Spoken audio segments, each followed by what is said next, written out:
4.5 વર્ષની બાળકી, એની હત્યા, મોટા મોટી દુષ્કર્મ બી, અને જેનો ભૂતકાળ બી આ જ પ્રકારના ગુનાઓ જોડે જોડાયેલો હોય, એવો નરાધમ પોલીસને ચક્કુ મારવાની કોશિશ કરે.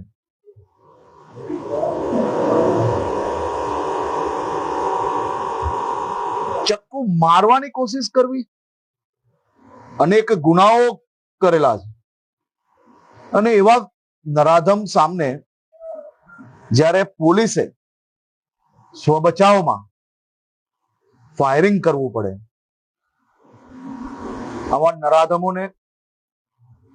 સંપૂર્ણપણે